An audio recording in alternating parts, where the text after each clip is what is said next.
우리가 살다 보면 건강하지 않다는 징후가 몇 가지 우리가 볼 수가 있습니다. 피부를 봐도 그렇게 볼 수가 있고, 또 수면이 약간 장애가 있거나 잠을 잘 깨거나 또 화장실 문제가 있을 때도 우리가 그것을 알 수가 있습니다. 손톱이나 발톱에 약간 색깔이 변하거나 이상이 있을 때, 그리고 손가발이 차가울 때, 입술에 대한 부분도 입술이 갈라지거나 문제가 있을 때 우리 건강에 이상이 있구나 하는 생각을 해봅니다. 우리 영적인 건강도 이러한 증상이 있다는 거죠. 영적인 건강에도 내가 알 수 있는 증상이 있는데 우리는 그것을 잘 살피려고 하지 않는 데에 문제가 있습니다. 오늘 말씀 3절에 보면 만일 누가 아무것도 되지 못하고 된 줄로 생각하면 스스로 속임이니라. 아무것도 아닌데 된 줄로 생각하는 그 자체가 스스로 속인다는 거죠. 자신을 속이는 겁니다. 자신이 자신의 모습을 속이는 것이 겉으로 드러나기 시작할 때 이 가장 큰 이유는 자신을 잘 살피지 않음에 있다는 것을 우리가 생각해 보게 됩니다. 오늘 본문은 5절로 되어 있지만 이 3절 말씀을 중심으로 앞에 1절과 2절, 4절과 5절이 약간 반복하는 내용인데 그 대상과 그 내용은, 그 의미는 많이 틀리는 것을 보게 됩니다. 1절과 2절은 타인과의 관계성에서 내가 돌아보고 내 생각에 대한 부분을 점검해야 될 것. 1절에 보면 사람이 만일 무슨 범죄한 일이 드러나거든 신령한 너희는 온유한 심령으로 그러한 자를 바로잡고 내 자신을 돌아보아 너도 시험을 받을까 두려워하라. 누군가 죄를 범했습니다. 하나님 앞에 죄를 범했는데 그런 죄 범한 것이 드러났어요. 그러면 바로잡는데 어떻게 바로잡으라고 말하냐면 온유한 심령으로. 세상에서는 바로잡기 위해서 법을 갖다 댑니다. 법으로 이것이 법적인지 아닌지 판단하고 아니면 그에게 심판을 가하고 옥살이를 하게 하고, 그러나 하나님 안에서의 죄에 대한 부분은 그렇게 다루지 말아야 된다고 말합니다. 온유한 심령으로. 온유한 심령이라는 것은 그 영혼과 하나님과의 관계를 생각하면서 부드러운 심령으로 그 영혼을 생각하면서 바로잡도록 도와주라는 거죠. 우리는 바로잡는 것은 잘 할 수 있지만 온유한 마음으로 잘하는 것은 잘 못하는 듯합니다. 그리고 우리는 바로잡는 것은 잘하지만 그 뒤에 나오는 말씀, 내 자신을 돌아보아 너도 시험을 받을까 두려워하라. 어떤 일에 대해서 죄를 범한 무언가가 나타났는데 우리는 그거에 대해 판단하고 바로잡는 건 잘하지만 내 자신을 돌아보아 똑같은 죄를 범하는 것, 그것을 두려워하는 마음, 이것은 잘 갖지 않는 듯합니다. 그러다 보니까 우리도 똑같은 상황에 똑같이 무너지는 부분들이 많이 있다는 거죠. 그래서 성경은 판단하지 말라고 합니다. 판단하기 전에 내 안에 있는 그 들보를 먼저 보라고 말하는 거죠. 이렇게 스스로 속이는 일이 많아지면 어떤 현상이 나타납니까? 나는 아무것도 아닌데 마치 내가 무언가를 한 것처럼 그렇게 스스로 속이게 되면 결국 다른 사람을 점점 더 많이 의식하게 됩니다. 내 안에 중심을 살피지 않고 계속 스스로 뭔가가 된 것처럼, 그리고 그것이 내가 생각한 것처럼 되지 않을 때는 공허해지고 불안해집니다. 이것이 심해지면 하나님의 말씀을 가지고 자신의 생각인 양, 자신의 생각을 포장해서 나타내는 경우도 있게 됩니다. 그래서 성경은 계속해서 우리의 자신에 대한 부분을 하나님께 비추라는 말씀을 많이 하고 있습니다. 돌아보라는 뜻, 이 돌아보라는 뜻은 관찰하다, 눈여겨보다 이런 뜻을 가지고 있습니다. 눈여겨봐서 나의 모습을 관찰해 보라는 거죠. 자신의 모습이 하나님 앞에 어떤 모습을 가지고 있는지 그것을 잘 살펴보라는 것입니다. 그 돌아봄을 통해서 내 안에 영적인 증상들이 보이기 시작한다는 거죠. 다른 사람의 눈에 보이는 내가 아니라 하나님의 눈으로 보는 나 자신을 계속해서 돌아보고 그것을 가지고 더욱더 우리는 나아갈 방향을 찾는 것이 중요함을 말씀합니다. 너도 시험을 받을까 두려워하라. 그리고 2절에 보면 너희가 짐을 서로 지라고 말씀합니다. 타인과의 관계성에서 짐을 서로 진다는 것은 상당히 중요한 말입니다. 스스로 속는다는 것을 좀 연결시켜 보면 내가 왜 스스로 되지 않았는데 된 것처럼 생각할까? 그 사람에게 주변에 서로 짐을 져주는 사람이 없었다는 것을 생각할 수 있습니다. 만약에 그러한 사람이 있었다면 그가 아무것도 아닌 것을 있는 것처럼 그렇게 말할 수가 없다는 거죠. 너희가 짐을 서로 지라 그리하면 그리스도의 법을 성취할 것이다. 교회 안에 공동체들이 많습니다. 소그룹 공동체가 왜 중요하냐? 누가 묻는다면 그 안에 힘들고 어려운 사람이 연락할 수 있는 그 사람이 생각나는 것, 그리고 그 연락받은 사람이 그 연락한 사람을 향해서 나아가는 것, 이것을 통해서 그리스도의 법이 성취된다는 거죠. 아무것도 아닌 것 같지만 이것은 너무나 중요한 일입니다. 내 혼자 모든 것을 할 수 없기에 서로 짐을 져주는 가운데, 서로 도움을 주는 가운데 그 안에 그리스도의 법을 성취하게 된다는 거죠. 그러한 사람이 스스로 속이는 일은 없게 된다는 것입니다. 공동체가 그래서 너무나 중요합니다. 우리 안에 있는 공동체, 우리가 모이는 공동체, 내가 예배드리는 예배, 하나님과의 관계성 속에서 가지는 나와 하나님과의 관계, 이것이 공동체 속에서 서로 간에 밀어주고 당겨주고 이런 관계가 있을 때 그 공동체는 아름다운 공동체가 된다는 거죠. 3절을 중간으로 1, 2절은 타인과의 관계, 그럼 4, 5절은 자기와의 관계입니다. 자기와의 관계. 4절 말씀에 보면 각자 자기의 일을 살피라. 위에 돌아보라라는 뜻과 여기 살피라는 뜻, 이것은 같은 의미가 아닙니다. 영어 성경으로 보면 돌아보라는 것은 watching TV를 보듯이 그냥 보는 것입니다. 그러나 여기 4절에 각각 자기의 일을 살피라 할 때 이 살피라는 테스트라고 영어에 써 있습니다. 테스트. 헬라어 언어로도 보면 다른 단어를 쓰고 있습니다. 이 살피라는 것은 돌아보는 것보다 더 깊이 자신에 대한 부분을 보는 것, 그 의미가 있습니다. 그냥 TV 보듯이 바라보는 정도가 아니라 저 TV 속에 나오는 사람 그 관계성이 어떤 건지 내가 더 깊이 테스트하면서 살펴본다는 거죠. 자기의 일을 더 그렇게 살펴야 된다는 것입니다.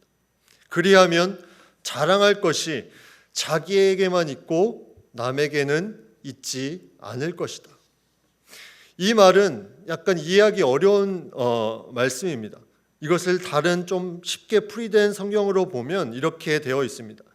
각 사람은 자기 일을 살펴보십시오. 그러면 자기에게는 자랑거리가 있더라도 남에게까지 자랑할 것은 없을 것입니다. 나에게는 자랑거리가 있는데 남에게까지 자랑할 거리는 없다. 이 말은 하나님이 나에게 주신 은혜가 있습니다. 내 자신을 살피니 그 은혜가 너무나 큽니다. 나는 그것을 자랑할 수는 있지만 그것을 통해서 나 자신을 타인에게 자랑할 수는 없다는 것입니다. 에레미야 9장 24절에 자랑하는 자는 이것으로 자랑할지니 곧 명철하여 나를 아는 것과 나 여호와는 인애와 공평과 정직을 땅에 행하는 자임을 깨닫는 것이다. 내가 자랑하는 것이 무엇이 되어야 됩니까? 하나님을 아는 것, 하나님을 깨닫는 것. 그것을 우리가 자랑해야 된다는 거죠. 하나님이 나에게 맡겨주신 것을 통해서 나는 이것을 잘 감당했습니다. 그러면 나는 자랑할 수 있습니다. 그러나 내 자신을 타인에게 자랑할 수는 없다는 거죠.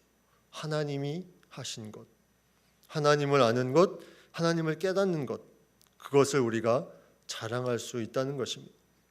5절에 보니까 또 2절 말씀에 연결해서 이렇게 말합니다. 각각 자기의 짐을 질 것이니라. 위에서는 너희가 짐을 서로 지라고 했는데 5절에는 각각 자기의 짐을 지라고 말씀합니다. 여기 나오는 짐 두 단어도 다른 단어입니다. 위에서 나타내는 짐은 마음의 어려움, 그런 내가 힘든 문제들, 시험거리들, 이런 짐을 말합니다.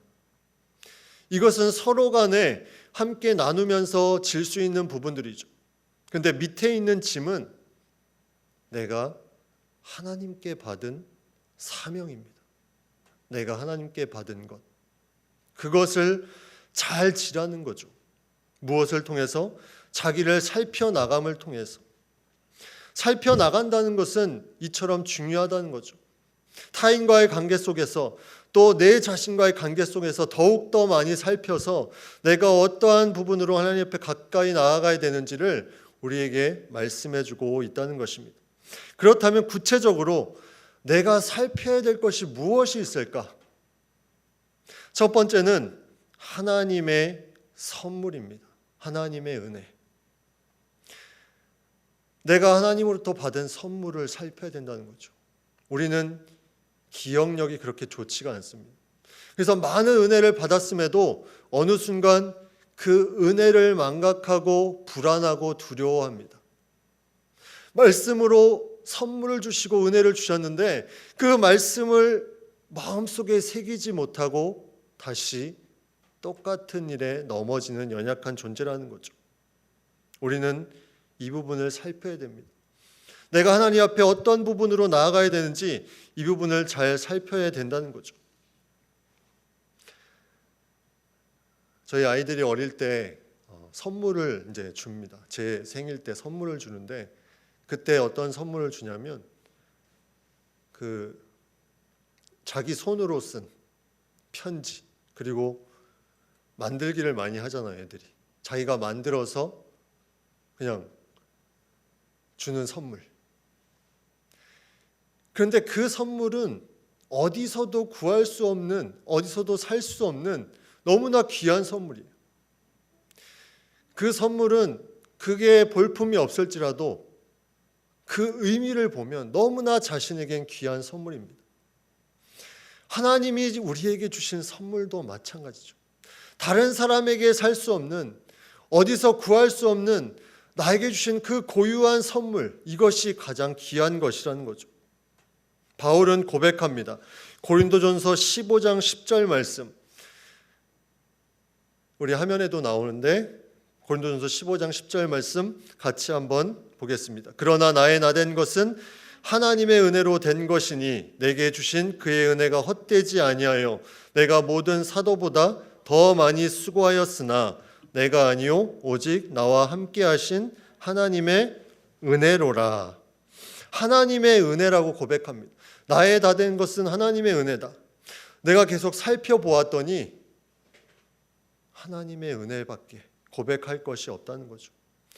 사도 바울이 아무리 많은 사람들을 하나님께 인도하고 그가 아무리 많은 일을 했어도 그가 고백하는 것은 나와 함께 하신 하나님의 은혜로 이 모든 것을 감당했다. 두 번째 우리가 살펴야 될 것은 하나님의 함께 하심입니다. 하나님의 함께 하신다는 것은 현재적입니다. 하나님의 함께 하심을 내가 계속 살펴나간다는 거죠. 성경의 야곱은 그가 아버지를 속이고 또 형을 속이고 장자권을 받고 아버지의 복을 받고 미움을 받아서 도망자의 신세가 됩니다. 그가 베델에서 기도하며 꿈속에서 하나님을 만나게 됩니다. 그때 하나님께서 말씀합니다. 내가 너와 함께 있어. 창세기 28장 15절, 내가 어디로 가든지 너를 지키며 너를 이끌어 이 땅으로 돌아오게 할지라 내가 내게 허락한 것을 다 이루기까지 너를 떠나지 아니하리라. 이 말씀을 듣고 야곱이 고백한 것이 있어요. 여호와께서 가연 여기 계시거늘 내가 알지 못하였도다. 하나님이 나와 함께 하셨는데 내가 알지 못하고 힘들어했다는 거죠. 근데 이제 내 자신을 살피고 하나님의 마음을 알고 보니까 이제는 내가 깨닫습니다. 하나님이 나를 떠나신 적이 없습니다. 요셉도 그렇습니다. 요셉은 형통한 사람이라고 우리가 잘 알고 있습니다. 그러나 요셉이 정말 형통한 사람이었을까요? 요셉은 형들의 시기를 받아서 애굽에 팔려갑니다. 그곳에서 또 집주인 여자의 모함을 받아서 감옥에 갑니다. 오랜 시간 동안 가족과 떨어져 지내는 삶을 살게 됩니다. 그런데 성경은 우리에게 말씀합니다. 하나님의 함께하심으로 형통한 자가 되었다. 여러분, 우리는 결과를 보고 우리의 형통을 분별하는 사람이 아닙니다. 내 결과를 보니까 내가 이렇구나. 나는 형통한 자다. 내 결과를 보니까 나는 뭔가 잘 안 되었구나. 그러면 나는 형통한 자가 아니다. 이것이 아니라는 거죠. 내가 감옥에 있을지라도 내가 팔려갈지라도 하나님이 함께한 그 사람이 형통한 자라고 말씀하고 있습니다. 우리는 그런 의미에서 하나님과의 관계성이 중요합니다. 내 자신을 살핀다는 것은 하나님과 나 자신의 관계성을 살핀다는 것입니다. 어떠한 관계성 속에 있느냐, 이것을 잘 살핀다는 것은 중요하죠. 16세기 유럽의 기독교인들은 성찰의 기도라는 것을 했습니다. 그 이름을 붙여서 성찰하는 기도. 24시간 동안 성찰만 합니다. 계속해서 하나님과의 관계성 속에서 자신에 대한 모습을 성찰하면서 그것을 가지고 그 관계성을 더욱더 깊이 가져간다는 거죠. 성찰이 그만큼 중요함을 그들이 알았다는 겁니다. 관계성 형성이 잘 되면 어떤 현상이 나타납니까? 아이들이 부모와의 관계성 형성이 잘 되면 내가 때로는 부모님께 혼나도 꾸중을 들어도 내가 어려우면 그 부모님이 생각이 납니다. 부모님께 찾아갑니다. 요셉도 관계성이 잘 됐기 때문에 그가 감옥에 있으나 팔려가나 그 안에 하나님의 함께 하심을 계속 찾아갔다는 거죠. 바울도 감옥에서 그가 찬양하고 기도할 수 있었던 것도 그가 그 관계성이 하나님과 잘 형성되어 있었기 때문입니다. 우리는 알고 있습니다. 우리는 어떠한 모습으로 나아가야 되는지 알고 있습니다. 그러나 움직여지지 않습니다. 그 가장 큰 이유가 자신을 살피지 않는 데 있다는 거죠. 자신을 살피지 않으니까 어느 순간 내 속에 있는 영적인 암세포들이 활동하기 시작합니다. 암세포들이 면역세포를 이길 때 암이 되는 것처럼 이 영적인 암세포들이 점점 살피지 않으므로 어느 순간에 세상의 욕심과 타협과 이기주의와 그런 부분으로 나아가는 모습이 됩니다.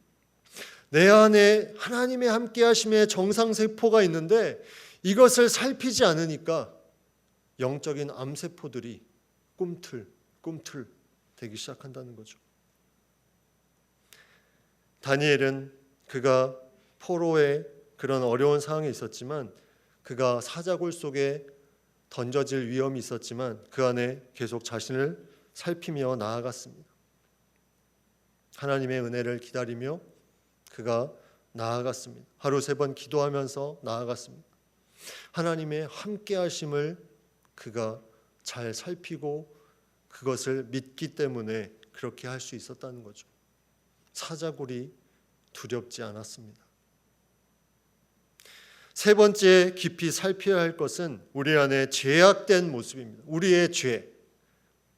하나님 앞에 내가 택함을 받고 주님 앞에 살고 있는데 내가 하나님과 떠났던 부분, 하나님의 마음을 아파했던 부분, 마땅히 해야 함에도 하지 않는 부분들, 내가 하나님의 마음을 주셨는데 이것을 거부했던 그 마음들, 이것을 살펴야 된다는 것입니다. 우리는 신앙에 있어서 이러한 죄에 대한 살핌을 너무 안일하게 생각합니다. 종교개혁으로 사람에게 하는 고해 성사가 없어졌는데 하나님 앞에 죄를 사하는 그 시간까지 우리는 없애려고 합니다. 정말 내 마음을 다 내놓고 고해해야 되는 그 시간마저 없애려고 합니다. 죄에 대해서 무감각해지고 있습니다. 핍박과 순교로 여러 가지 기독교인들이 어려웠던 초기 기독교의 역사가 있습니다. 로마 콘스탄틴 황제가 지배했던 역사, 313년에 밀라노 칙령으로 기독교가 공인이 되고 그 후에 그런 어려운 시절들이 많이 사라지고 360년에는 로마 시민의 50% 이상이 기독교인이 되는 놀라운 역사가 나타납니다. 그런데 문제가 생겼습니다. 그 전에 순교하고 핍박당하고 희생했던 그런 신앙이 아니라 이제는 내가 출세하기 위해서, 내 명예를 위해서, 많은 기독교인 중에 내가 성공하기 위해서 이 신앙을 이용하기 시작합니다. 그래서 그 시기 이후에 5세기부터 15세기까지를 기독교적으로 중세의 암흑기라고 부릅니다. 하나님께서 주신 마음으로 순교하고 핍박했던 그 사람들이 기독교인 수가 많아지니까 이제는 출세의 길로, 명예의 수단으로 이것을 전락시킵니다. 이때 하나님의 마음을 가지고 이렇게 해서는 안 되겠다, 이렇게 해서는 안 되겠다 하면서 사막으로 나와서 기도했던 사람들이 있습니다. 그 사람들의 영성이 사막의 영성이죠. 사막의 영성. 하나님의 마음을 더 잘 살피기 위해서, 내 안에 있는 죄를 더 잘 살피기 위해서 내가 지금 현실을 박차고 나와서 그 부분을 살피기 시작합니다. 그들을 통해서 이 암흑기에 인물들이 나오기 시작합니다. 그 길고 길었던 암흑기들이 새로운 역사로 변화되기 시작합니다. 우리는 죄에 대해서 무감각할 때가 있습니다. 당연히 하나님은 은혜로운 분이시니까 시간이 지나면 이 죄는 그냥 없어질 거야. 그러나 똑같은 상황에 오면 그 죄에 대한 성찰을, 죄에 대한 살핌이 명확하지 않았다면 똑같은 죄에 우리는 똑같이 넘어질 수밖에 없습니다. 사울과 다윗의 차이가 무엇입니까?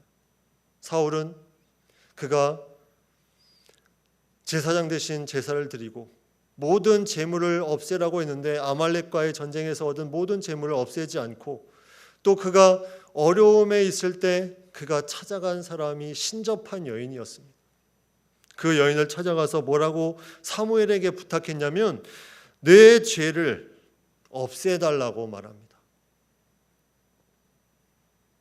하나님 앞에가 아니라 이 죄가 드러나지 않게 해달라는 거죠. 반면에 다윗은 어떻게 했습니까? 시편 51편 3절에 보면 다윗이 이렇게 고백합니다. 대전하는 내 죄가를 아오니 내 죄가 항상 내 앞에 있나이다. 시편 31편 10절에는 내 생명은 슬픔으로 보내며 나의 해는 탄식으로 보내며 내 기력이 나의 죄악으로 인하여 약하며 나의 뼈가 쇠하도소이다. 나의 뼈가 쇠할 정도로 내 죄를 하나님 앞에 가지고 나아갔다는 거죠. 내 뼈가 쇠할 정도로. 우리는 그러한 경험이 없습니다. 우리는 쉽게 죄가 지나갈 것이라고 생각을 합니다. 그것이 어쩌면 현재 우리 기독교의 모습으로 그 아픔으로 다가오는지도 모르겠습니다. 우리는 연약하다, 부족하다.